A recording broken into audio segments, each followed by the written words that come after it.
Bila sebut hijrah ni, dia mesti ada satu pembuktian lah kot. Mana pembuktian amal, pembuktian anjakan paradigma tu. Sama ada Ya, batin jiwa manusia yang ya, terhasil daripada jiwa yang baik itu, akhlak yang baik juga. ya, ya. Jadi kalau tengok kepada hijrah tadi, mahu tak mahu ia berpaksi kepada jiwa yang dididik oleh Ya. Nabi SAW, sehingga mudahlah sahabat yakin, beriman, sanggup tinggal harta benda, tinggal kampung halaman, sehingga terbentuklah hijrah yang kita baca dalam sirah itu. Ya. Tetapi Kanda, kalau kita tengok keadaan sekarang ini lah agaknya, tengok dengan Facebooknya, Twitternya, zaman kita sekarang ni dengan anak-anak muda yang pelbagai keadaan yang kita tengok. Ada yang membimbangkan, ada yang terlalu berani mencuba apa-apa yang baru contohnya. Apa agaknya komentar Kanda lah nak kait Ya. dengan hijrah, terutama generasi muda tu? Ya. Silakan. Begini Datuk Kalau kita tengok Ya, kita hijrah, artinya kita ajak berubah. Kita ajak betul. berpindah. Ya, Berpindah dari segi tadi daripada tempat ataupun sikap, mindset yang Datuk katakan tadi kan. Jadi setengah orang ya. kata, apa kita nak pindah? Kita okey apa? Apa? Dia kata dalam comfort zone kan, dalam zone selesa kita, kita okey apa ni. Jadi hanya orang yang rasa tidak okey saja yang buat Ya, satu keputusan untuk berhijrah. Betul, ya, ya? Jadi betul. kita ukuran okey, tidak okey ni dekat mana? Ini kita nak tengok dia punya penanda aras dia ataupun ni kita KPI dia Maksudnya Ya. kita ni okey di sudut apa? Jadi umat Islam ni kalau kita lihat dilihat dari tiga sudut. Tiga sudut. Ya, Kita nak tahu okey tidak okey, mari kita lihat pada tiga sudut ni. Jadi bila tiga sudut. kita tengok tiga sudut ini ataupun tiga bahagian ini, baru kita tahu. Kita boleh jawab kita ni KO ke okey. Baik. Uh, Rumah ini dilihat pada tiga keunggulan. Yang pertama takwanya dengan Allah. Takwa dia ya. Takwanya dengan Allah. Inna akramakum indallahi atqakum Maksudnya nilai kita yang pertama ialah hubungan kita dengan Allah, takwa. Waqa'atul wiqayah. Orang yang berhati-hati dan berjaga-jaga tentang hukum Allah. Itu takwa. Ya, Yang ya, kedua, itu nilai kita dengan Allah. Yang kedua, nilai kita sesama manusia. Itu akhlak. ya, Itu akhlak. Akhlak itu kata Ibnu Maskawis senada dengannya oleh Imam Ghazali, akhlak itu satu perbuatan baik yang boleh dilahirkan dengan mudah tanpa melibatkan pemikiran dan ilmu lagi. Maksudnya dia dah ya, serasi dah. Orang putih kata autopilot. Maksudnya ya, akhlak baik, akhlak mahmudah, kemudian terhindar daripada mazmumah tu dah sebati dengan jiwa kita, bukan melibatkan ilmu lagi dah. Ilmu tu ya, menyuluh pada waktu tu, tapi dah bila kata terasa saja nak mengumpat, dah automatik kita tinggalkan. Nampak saja ya, orang susah, terus kita nak membantu. Itu dikata akhlak, serasi dan sebati. Yang ya. ketiga, itqan. Itqan itu dengan Itqan. peranan kita, itqan maksudnya Ya, kita memperelokkan peranan kita, kerja kita, profession kita dan sebagainya. Tiga ni lah baik. mm, Kalau takwa ini artinya waqa atau ya, wiqayah tadi, seperti mana berjalan di atas satu jalan yang dipenuhi oleh duri-duri, meminjam metafora yang diberi oleh Ubay bin Ka'ab ketika ditanya oleh Sayyidina Umar, macam berjalan di atas jalan yang dipenuhi duri Jadi ya, Islam ni kena berhati-hati dan berjaga-jaga, dan perkara pokok yang paling asas penanda aras dalam takwa ini adalah solat. mm, Solat solat adalah ya. kepala ibadah. Solat adalah kepala ibadah. Jadi Mm, kita pernah jumpa orang tak ada tangan, tak ada kaki, tapi tak pernah jumpa orang tak ada kepala, Ustaz ya, Jadi betul. solat ni kepala. Jadi mengikut kajian. Saya bukan nak ulangkan kontroversi Asri Janggut, bukan. Tetapi saya nak memberitahu keadaan yang pernah saya sendiri buat kajian melalui Ya, pembacaan oleh Dr. Fadilah Kamsah. 80% umat Islam tidak solat. Allahu Akbar. 80% ya. 80%. Kemudian di satu hospital dibuat kajian, saya Ya, tak nak namakan hospital tu kerana nanti timbul kontroversi. 80% pesakit Muslim di hospital itu tidak juga solat. Allahu Okey. Akbar. Okey, itu satu Jadi Itu satu lagi, sedang dalam hospital ya. Ini dalam usia yang sakit. Kemudian kita boleh tengok dengan mata kasar kita. Kalau contohnya di tempat saya duduk dulu ya, kalau hari-hari bekerja, kita akan mengalami kesesakan lalu lintas ketika nak keluar daripada taman lagi. Itu hari bekerja. Tapi hari cuti hujung minggu lengang. Tak ada clear, termasuk lengang surau dan masjid. Lengang juga. Jadi ini boleh kita tengok mata kasar kita kan, macam mana orang menitik beratkan tentang solat. Jadi kalaulah takwa itu hubungan kita dengan Allah, dan pertanyaan yang pertama dan yang Allah akan tanya ialah soal solat, solat pun masih fail lagi. Artinya tak okey. Okey. Ya. Begitu juga kalau kita tengok dalam sudut akhlak. Akhlak ini penandanya ialah ulfah, kelembutan. Orang yang ada tandanya adalah kelembutan, dan kelembutan yang paling kita dambakan ataupun yang kita nak tengok ialah dalam keluarga.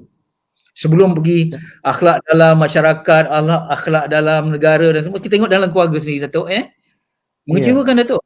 Kita tengok kajian dulu pernah saya rasa menteri di Jabatan Perdana Menteri dulu, Datuk Dr. Masyitah menjelaskan ataupun memaparkan bahawa setiap 15 minit satu penceraian berlaku. Setiap 15 minit ya. Kemudian tahun 2017 seingat saya Jabatan Kehakiman Syariah dia bagi satu data statistik lagi sangat mengejutkan lagi. Kali ini setiap 11 minit penceraian berlaku. Allahu Akbar. Jadi artinya ada masalah dalam keluarga, yang mana ulfah tadi ataupun akhlak tadi ada masalah. Dan mengikut Jabatan Pendaftaran Negara, hampir 534,000, artinya lebih daripada setengah juta anak luar nikah. Ini bukan kita nak menakut-nakutkan, tetapi ini realiti. Bukan saya kata nak cerita ni supaya kita berletih-letih dengan masalah, tidak. Saya hanya nak bagi tahu, nak berkongsi bahawa kita ada masalah di sudut akhlak, seperti mana kita ada masalah di sudut takwa. Ya, betul. Okey, yang ketiga itqan. Berkait rakat tu. Subhanallah. Takwa itulah paksi dia ya. Betul. Yang memasukkan banyak manusia ke dalam syurga, kata Rasulullah, sabda Rasulullah mafhumnya lebih kurang ialah takwanya kepada Allah dan akhlaknya dengan manusia. Itu dua. Betul. Dan yang ketiga itqan. Itqan ini penanda arasnya ialah kita menguasai tamadun material dan fizikal. Equity, kekayaan dimiliki oleh orang yang ada itqan. Cuba kita tengok lama merdeka, dasar ekonomi baru di EB, target dia ialah 30% pemilikan kekayaan dari tangan Bumi Putera. Sampai sekarang tak tercapai lagi. Jadi artinya itqan ada masalah. Jadi kalau takwa ada masalah ditunjukkan oleh solat, akhlak ditunjukkan keluarga tadi, ulfah dan keluarga, itqan pada pembangunan rumahnya. Jadi kita tak okey. Kita tak okey. Ini tiga penanda aras ya. Ini penanda aras ni. Jadi saya serahkan balik kepada Datuk untuk ulas sedikit ini sebelum kita sama-sama berkongsi lebih lanjut. Sila. Fadal Datuk. Kanda.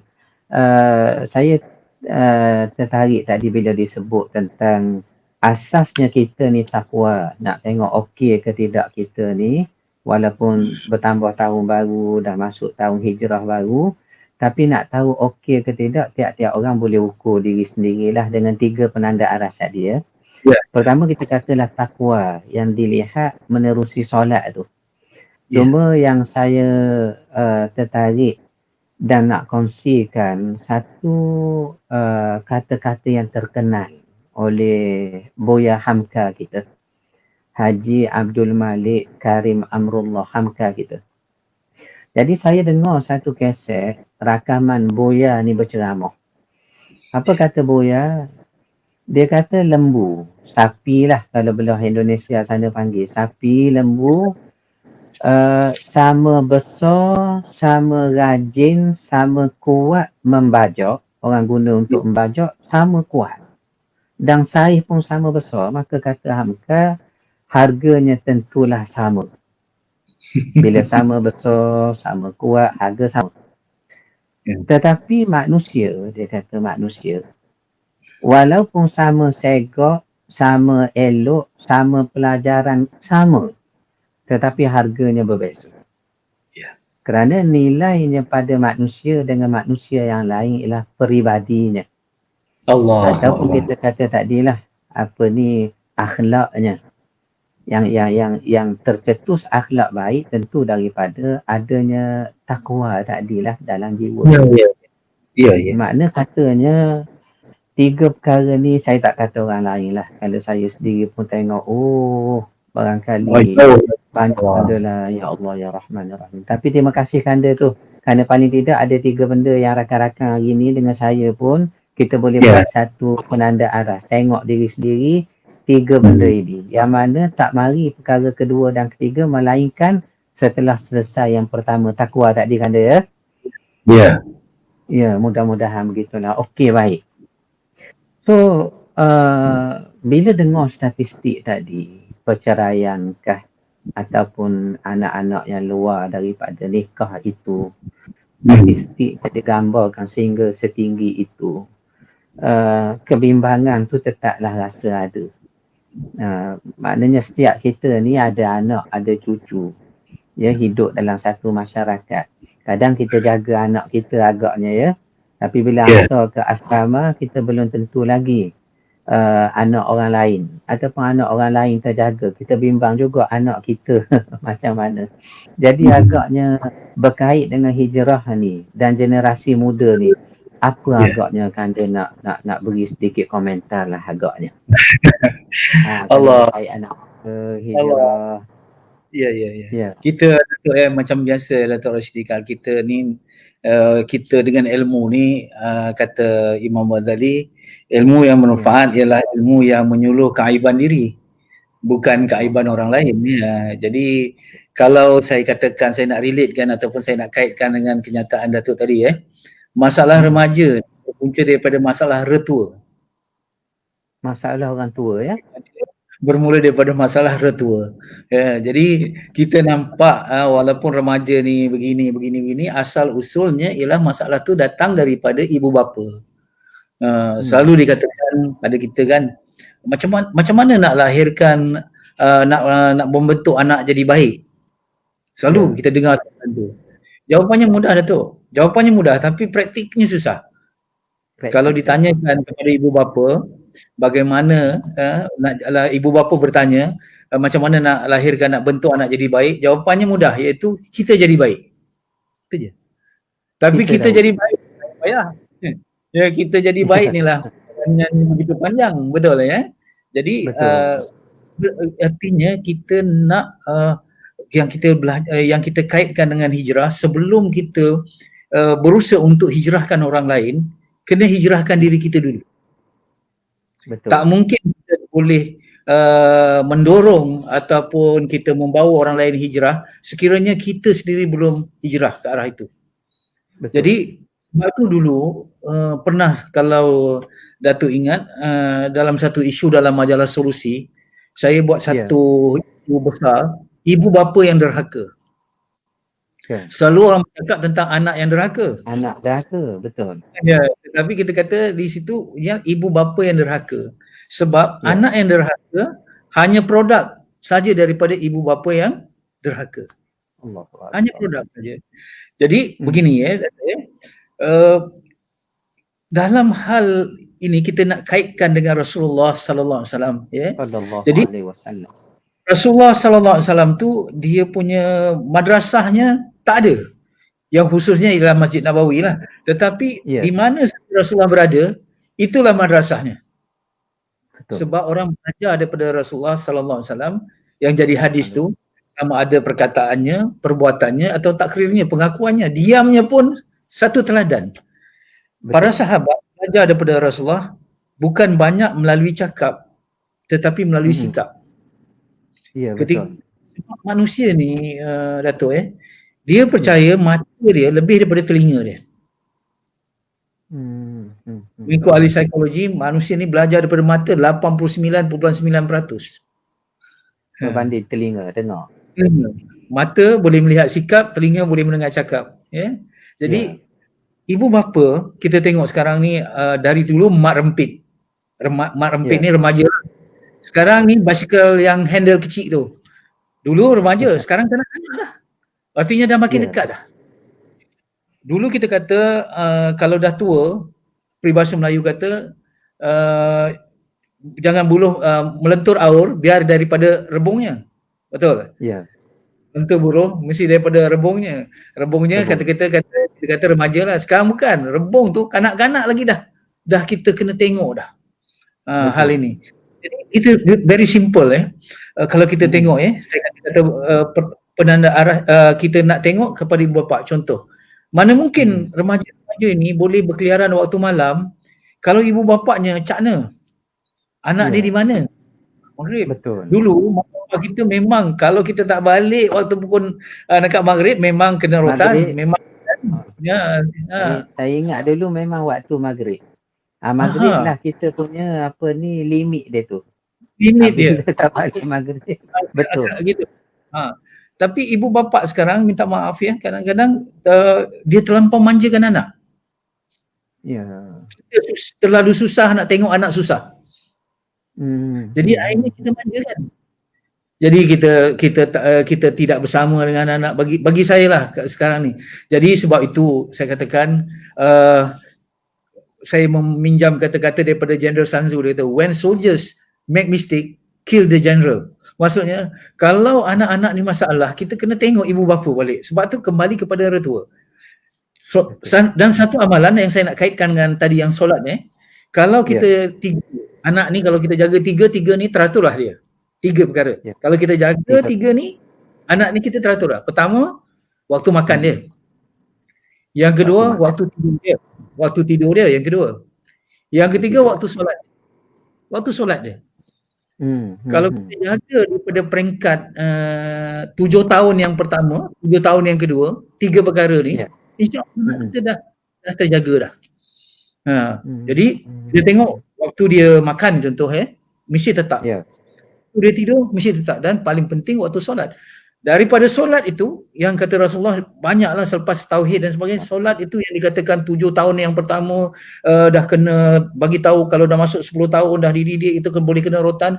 Dalam solat tu ada ajaran kebersihan, dalam solat ada ajaran kepatuhan, dalam solat ada pengurusan masa, dalam solat ada soal ketaatan.